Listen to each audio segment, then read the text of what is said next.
We're used to thinking of space as the emptiness in which things happen, like an empty warehouse ready to be filled, or a theater stage on which the events of the universe play out. But general relativity predicts that space is not just emptiness, it's a physical, dynamical thing. And that prediction has been borne out by many, many experiments. Space can bend because of matter and energy, curving the paths of objects that move inside of it. It can ripple with gravitational waves, and it can expand, creating more and more space in space. All of these seemingly different phenomena can be described by one idea: curvature of space, or spacetime. In flat regions of space, like if there's no energy or matter nearby, objects traveling along parallel paths stay along parallel paths. In positively curved regions of space, like near planets or black holes, parallel paths converge, and in negatively curved regions of space, parallel paths, or even paths pointed at each other, diverge. But what about space as a whole? If space is positively curved everywhere, then there's only one shape space can be: a giant hyperspace potato.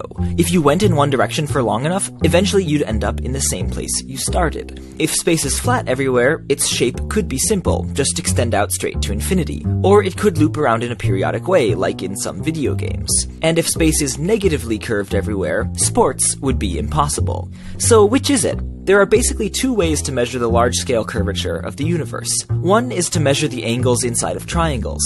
If space is flat, the angles will add up to 180 degrees. But if space is curved, those angles will add up to more or less than 180 degrees, depending on the type of curvature. Cosmologists have done the equivalent of measuring our universe's triangles by looking at a picture of the early universe and studying the spatial relationship between different points on that picture. The second way to measure curvature is to measure the thing that causes space to curve in the first place: the density of energy and matter throughout the universe, which cosmologists have also measured. It turns out that in both cases, measurements show the universe to be pretty much flat, with a 0.4% margin of error. But before you get disappointed that we don't live in a cool cosmic hyper-potato, let me tell you one big problem. The fact that we live in a flat universe appears to be a gigantic, cosmic-level coincidence.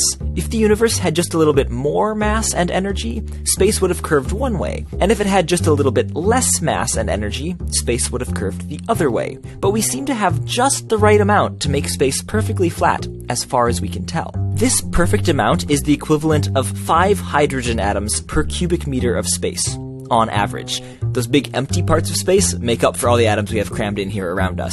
If instead there were 6 hydrogen atoms per cubic meter of space on average, or 4, the entire universe would have been a lot more curved, or a lot less. And we so far have no idea why our universe has the mass energy density it does.